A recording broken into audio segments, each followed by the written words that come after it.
ಯುಗಾದಿ ಅಂದ್ರೆ ಹೊಸ ವರ್ಷದ ಮೊದಲ ದಿನ ಎಂದರ್ಥ. ಇಡೀ ವರ್ಷಕ್ಕೆ ಬೇಕಾದ ಯೋಜನೆಯನ್ನ ಹಾಕಿಕೊಂಡು ಅದಕ್ಕೆ ಅನುಗುಣವಾಗಿ ನಡೆಯುವ ಶುಭ ಸಂಕಲ್ಪವನ್ನು ಮಾಡಿಕೊಳ್ಳುವ ದಿನವೇ ಯುಗಾದಿ. ಹಿಂದಿನ ವರ್ಷದ ಸಾಧನೆಯನ್ನು ಪರಿಶೀಲಿಸಿ ಈ ವರ್ಷಕ್ಕೆ ಬೇಕಾದ ಸಂವಿಧಾನವನ್ನ ವಿಧಾಯಪೂರ್ವಕವಾಗಿ ಹಾಕಿಕೊಳ್ಳುವ ದಿನ. ವೇದಗಳ ಮಂತ್ರದಲ್ಲಿ ವರ್ಷವನ್ನು ರಥಕ್ಕೂ, ಉತ್ತರಾಯಣ ದಕ್ಷಿಣಾಯಣಗಳನ್ನು ಅದರ ಚಕ್ರಗಳಿಗೂ ಹೋಲಿಸಲಾಗಿದೆ. ಆದ್ದರಿಂದ ವರ್ಷವನ್ನು ಯುಗ ಎಂದು, ಅದರ ಮೊದಲನೆಯ ದಿನವನ್ನು ಯುಗದ ಆದಿ ಯುಗಾದಿ ಎಂದು ಕರೆಯಲಾಗುತ್ತೆ. ಈ ಹಬ್ಬದಂದು ಬೆಲ್ಲ ಮತ್ತು ಕಹಿಯಾದ ಬೇವು ಮಿಶ್ರಣವನ್ನ ಸೇವಿಸುವ ಆಚರಣೆ ಹಲವು ಕಡೆಗಳಲ್ಲಿ ಇದೆ. ಬೆಲ್ಲವನ್ನು ಎಲ್ಲರೂ ಸುಖಕರ, ಕಹಿ ಬೇವನ್ನು ದುಃಖಕರ ಎಂಬುದು ಎಲ್ಲರಿಗೆ ಗೊತ್ತಿರುವ ವಿಚಾರ.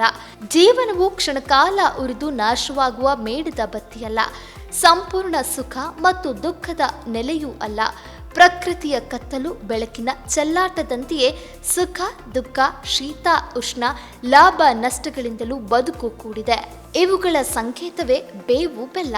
ಜೀವನವು ಕೇವಲ ಸುಖ ಅಥವಾ ಕೇವಲ ಕಷ್ಟದಿಂದ ಕೂಡಿಲ್ಲ, ಅದು ಇವೆರಡರ ಮಿಶ್ರಣ ಎಂಬುದನ್ನ ಬೇವು ಬೆಲ್ಲ ಸಂಕೇತಿಸುತ್ತದೆ.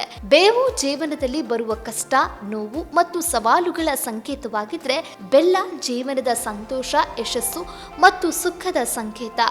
ಜೀವನದಲ್ಲಿ ಎದುರಾಗುವ ಸುಖ ದುಃಖಗಳನ್ನು ಸ್ವೀಕರಿಸಬೇಕು ಎಂಬ ಉದ್ದೇಶ ಇದರ ಹಿಂದಿದೆ.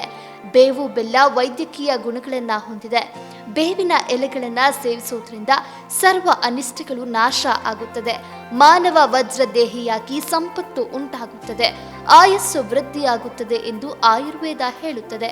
ಬೇವು ಬೆಲ್ಲ ಸೇವಿಸುವಾಗ ಶತಾಯುರ್ವಜ್ರ ದೇಹಾಯ ಸರ್ವ ಸಂಪನ್ಕರಾಯ ಚ ಸರ್ವಾರಿಷ್ಟ ವಿನಾಶಾಯ ನಿಂಬಕದಳ ಭಕ್ಷಣಂ ಎಂಬ ಶ್ಲೋಕವನ್ನ ಹೇಳಲಾಗುತ್ತೆ. 100 ವರ್ಷಗಳ ಆಯುಷ್ಯ, ವಜ್ರದಂತಹ ಸದೃಢ ದೇಹ, ಸಕಲ ಸಂಪತ್ತು ಮತ್ತು ಎಲ್ಲ ಅರಿಷ್ಟಗಳ ನಿವಾರಣೆಗಾಗಿ ನಾನು ಈ ಬೇವನ್ನ ಸೇವಿಸುತ್ತೇನೆ ಎಂಬ ಅರ್ಥ ಈ ಶ್ಲೋಕಕ್ಕೆ ಇದೆ.